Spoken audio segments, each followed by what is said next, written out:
네, 안녕하세요. 수능 한국지리. 오늘은 영남 지역에 대해서 한번 알아보도록 하겠습니다. 영남 지역은 이 영남이라는 게 영자가 조령, 여기 태백산맥과 소백산맥으로 이렇게 경상도가 둘러싸인 거대한 분지인데, 이 문경 지역에서 서울로 가기 위해서는 여기에 고개를 넘어서 가야 됐습니다. 그 고개가 문경세제인데 한자식으로 세도 넘어가기 힘들다고 해서 조령이라고 부릅니다. 해서 조령의 남쪽 해서 영남 지역이라고 부르고요. 경상도 지역을 말하는 거죠. 울릉도, 독도도 경상북도에 해당이 됩니다. 공간 범위는 해서 경상북도와 남도뿐만 아니라 여기 광역시가 3개나 있죠. 부산과 그 다음에 대구 그리고 울산 이런 광역시까지 포함하는 지역을 영남 지역이라고 부릅니다. 우리나라에서 수도권 다음으로 인구가 많고 산업이 발달하고 집중되어 있는 곳이라고 볼 수가 있어요. 그래서 지역 특색도 서해안과 다르게 동해안, 남해안이잖아요. 그래서 여기는 그 조차가 별로 없습니다.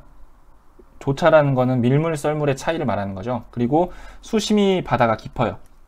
자, 이 두 가지 조건이 있으면 대형 선박이 왔다 갔다 편리하고, 그래서 항구를 중심으로 중화공업이 발달했습니다. 이 대형 선박이 왔다 갔다 할 수 있는 곳은 전부 다는 아니고 중화공업이 발달하기 좋아가지고 전라도에서 보면은 광양과 여수도 그렇고요. 그 다음에 충청도에서 보면은 서산, 당진, 아산도 아산만의 깊은 수심으로 중화공업이 발달한 지역이라고 그렇게 이해를 하시면 될 것 같아요. 연계해서. 인구 특성은요, 전통적으로는 부산이나 또는 대구와 같은 대도시의 사람들이 많았죠. 그리고 여러 공업도시에 사람들이 몰려들었었으니까 옛날에 이촌향도 때 그런 도시에 이제 사람이 많고, 부산의 위치는 여기 있고요. 대구의 위치는 이쪽에 있습니다. 대구는 경남, 경북의 사이에 이쪽에 위치하고 있고요. 근데 최근에 대구나 부산이 워낙 크다 보니까 여기서도 서울처럼 교외화가 진행됐어요. 그래서 서울 주변에 위성도시들이 많듯이 여기서도 위성도시가 나타났습니다. 해서 부산의 주변에 있는 김해와 양산, 여기 지금 양산이 잘 안 보이는데 김해와 양산이 부산의 위성도시로, 그 다음에 경산이라는 곳이 대구의 위성도시로 이렇게 성장을 하게 되어서 이쪽 지역의 인구가 요즘에 증가하고 있다, 이렇게 보시면 될 것 같아요.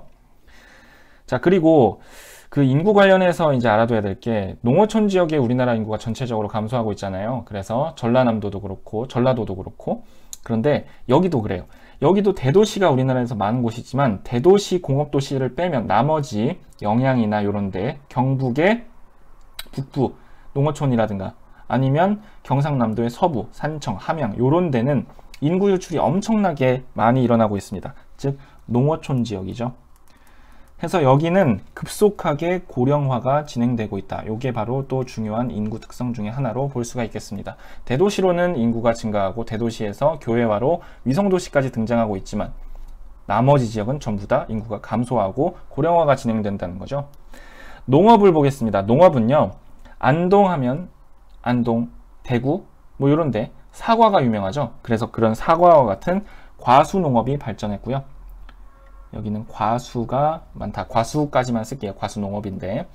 그리고 낙동강 삼각주나 이쪽 낙동강 삼각주가 부산 근처에 있거든요. 그래가지고 이쪽이나 대도시 근처에서는 대도시에다가 팔아서 돈을 많이 남길 수 있는 비닐하우스에서 재배하는 시설 원예 농업이 좀 많이 진행되고 있습니다. 그래서 그 경북은요, 그 도표를 보면 그 과수의 비중이 되게 높이 나타나는 곳이고, 그 다음에 시설 원예 농업은 대도시 주변에서 이루어진다. 이렇게 이해하시면 될 것 같아요.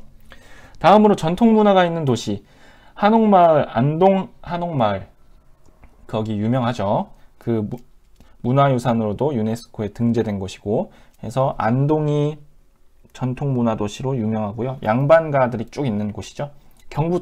경북도청이 안동에 위치하고 있습니다. 그리고 불국사나 석굴암 등 신라의 수도였던 곳, 여기 경주가 또 문화도시로 유명하죠. 자, 공업도시를 정리해 보겠습니다.